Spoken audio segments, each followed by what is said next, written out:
What's up guys, my name is Ryan, and with almost all countries open for tourism, I think we're all excited to travel to some new destinations this year, so here's my top 10 places to visit in 2026.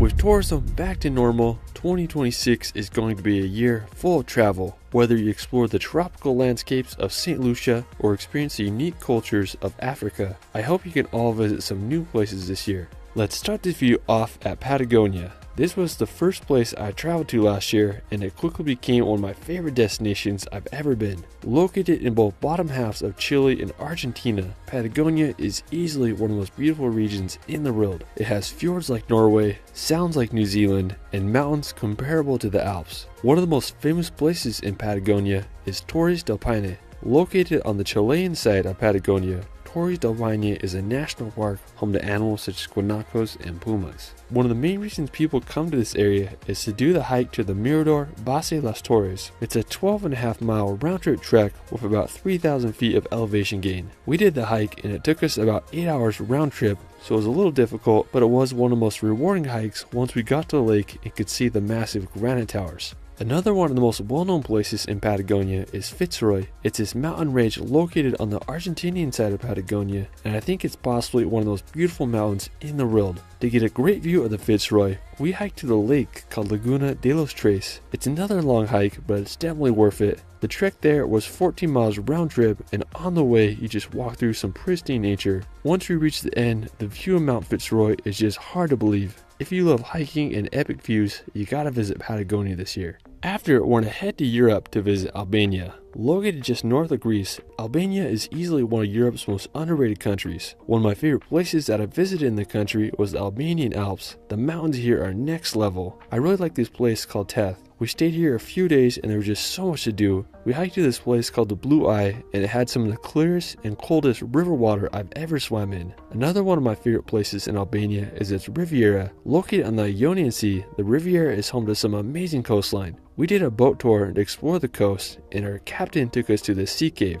To get in, we waded through the water into the entrance of the cave. It looked pretty small, but then we turned to the left and had to go through this small opening. Then it opened up in this huge dome-shaped room. I mean, I couldn't believe this place. I've been in a lot of sea caves in Europe, but I think this was the coolest I've ever experienced. After, we're gonna head to Italy to visit Puglia. Located on the boot hill of southern Italy, Puglia is famous for its seaside medieval towns and world-class beaches. We spent some time here this last summer, and it quickly became one of my favorite regions in Italy. One of the most famous places in Puglia is Polignano a Mare. It's a seaside town that's built right upon these sea cliffs. I mean, it was fun to walk around the city, and there's also a beautiful but often crowded beach there. Alberobello is another famous city in the region with its beehive-shaped Trulli houses. One of my favorite places in Puglia was Otranto. It's this heavily fortified medieval city right on the Adriatic Sea. I love the contrast between the clear water and the medieval walls. Now, just 20 minutes from Otranto is Sant'Andrea. It's this incredible swimming area with crystal clear waters and rock monoliths.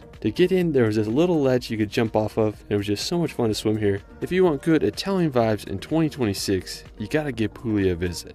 Afterwards, we're gonna head to the Caribbean to visit St. Lucia. Of all the Caribbean islands, I think St. Lucia is one of the most impressive. Located in the Eastern Caribbean, St. Lucia is home to volcanic terrain and tropical landscapes. My favorite feature of St. Lucia is its pitons, which are these jagged mountains that rise straight out of the ocean. You can get a great view of them from the town of Soufriere, and you can also take a boat tour to experience the pitons from the sea. Afterwards, we're going to head to Asia to visit Thailand. Home to some of Asia's best scenery, Thailand is a great destination to visit in 2026. One of the most iconic places in Thailand is the Phi Phi Islands. Now, to reach the Phi Phi Islands, you can take hour-long ferries from the nearby cities. The main islands have lots of amenities such as hotels and restaurants, and it's a great place to venture off to the other islands. I think my favorite one is Koh Phi Phi Lee. It's this insane island you can boat around and snorkel. Now, one of my favorite beaches in Thailand is Railay Beach. I mean, the scenery of this place is just insane. You can reach Railay Beach by taking a boat in. Now, my favorite feature of this place is the massive limestone rock that overlooks the area. I mean, beaches don't get more epic.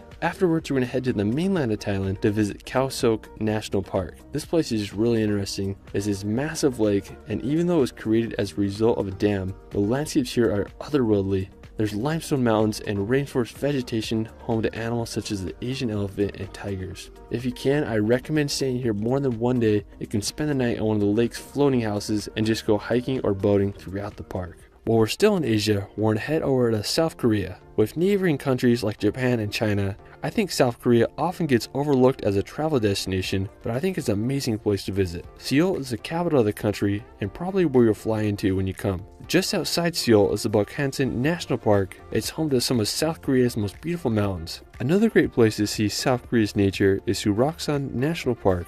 The rock formations here are so unique and beautiful. I mean, it's the scenery I think of when I imagine South Korea. Now, another stunning place in the country is Jeju. It's South Korea's largest island and is located off its southern shore. Jeju is home to some peculiar landscapes and beautiful beaches. The Halasan Mountain is located on Jeju, and it's the tallest mountain in all of South Korea. After, we're going to head back to Europe to visit Hungary. I visited Hungary a few months ago and I was pleasantly surprised. It's a beautiful country home to magical castles and Europe's most famous thermal pools. Now, Hungary's capital city is Budapest. When people think of Hungary, this is often the first place that comes to mind. I think it's easily one of Europe's most charming cities. While we were here, I really enjoyed walking across the chain bridge. It spans over the Danube River, and from the bridge we could see the Hungarian Parliament building, which is one of the largest parliament buildings in the world. Another one of the most famous places in Budapest is the Széchenyi thermal bath. Built in 1913, Széchenyi is the largest medicinal bath in all of Europe. And this place is huge, and it had 3 outdoor pools and then 15 indoor baths. I really enjoyed relaxing in the pools here. It's definitely a must if you're in Budapest. Now, another beautiful place in Hungary outside the city is Lake Balaton. Located about a 2-hour drive from Budapest, Lake Balaton is the largest lake in Central Europe. It's absolutely huge and it felt like an inland sea. One of the main reasons I wanted to come here was to visit Tihan. It's located on this peninsula and it's this beautiful village with lots of shops and places to walk. The main attraction of Tihan is its abbey. It was first built in the 11th century and the churchy city day was rebuilt in 1754. I really enjoyed just walking around the abbey. Hungary just has so many beautiful places to see. Afterwards, we're going to head to Africa to visit the incredible country of Ethiopia. Located in Eastern Africa, Ethiopia is one of the most fascinating countries on earth. It's the most populous landlocked country in the world, and it's one of only 2 African countries that wasn't colonized by Europe, so much of its culture, language, and food are extremely unique. One of the main reasons I wanted to come to Ethiopia was to visit the mountains of Geralta. The area is famous for its monks and churches which are built into the mountains.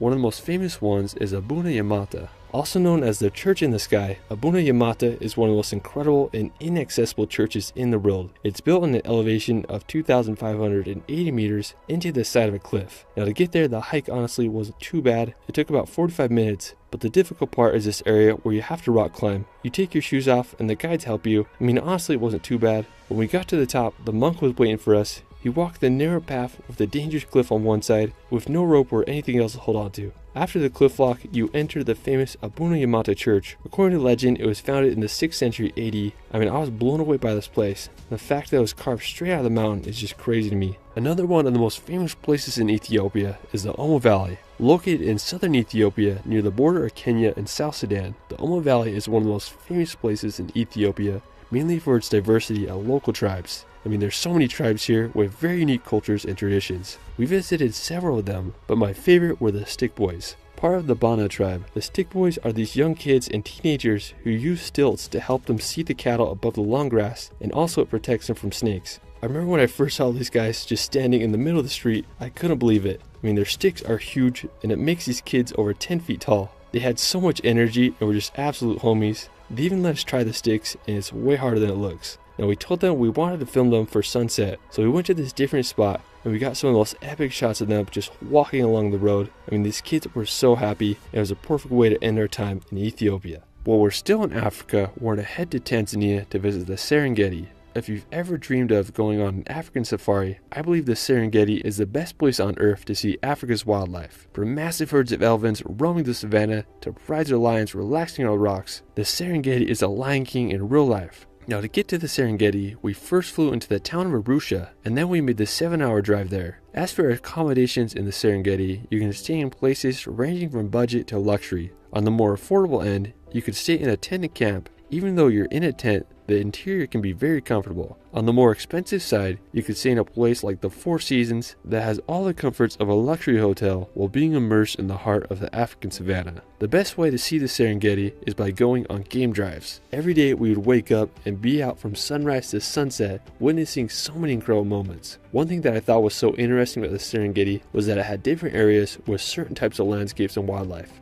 For example, there was this one place that had termite mounds and just long grass, and that's where we saw a majority of the cheetahs. There was also the swampy area, and that's where there was these huge groups of hippos. One of my favorite features of the Serengeti was the kopis. There are these stone islands, and there was always lions on them. The most memorable moment was when we escaped a massive thunderstorm, and we were able to watch these zebras grazing, accompanied by massive thunderbolts and the craziest sunset I've ever seen in my life.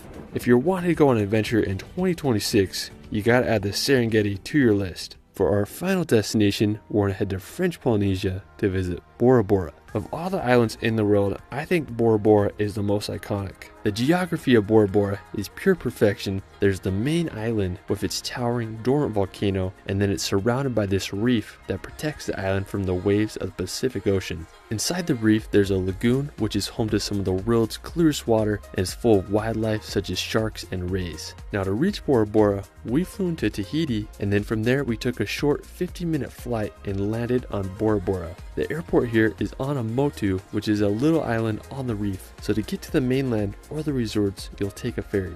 We were staying on the mainland, so we hopped on the ferry and then made the quick 15-minute boat ride to the island. Now as for accommodation in Bora Bora, there are several options. The most famous resorts are located on the islands or motus that surround Bora Bora. The resorts on the motus are definitely the most scenic and offer incredible experiences and views of Bora Bora, but they are also the most expensive and were out of my budget for this trip. Maybe next time I'll get one of them, but if you're looking for a more affordable accommodation, I'd recommend looking for places on the mainland. There's some really nice resorts and Airbnbs there. Now I wanted to experience Bora Bora from the sea, so we stayed on a sailboat for the last few nights, and it was absolutely amazing. I mean, it was like we were on a bungalow, except we could go somewhere new each night and experience Bora Bora from all angles. Now one of my favorite things that we did in Bora Bora was snorkeling. The water was just incredibly clear, probably some of the best I've ever swam in, and it was such a wild experience swimming with sharks. If you want to experience tropical paradise this year, you gotta give Bora Bora a visit. Well, that is it for my 2026 top 10. Let me know where you want to travel this year in the comments below. You can follow me on Instagram and TikTok at shirley.films. It's Ryan, and we will see you later.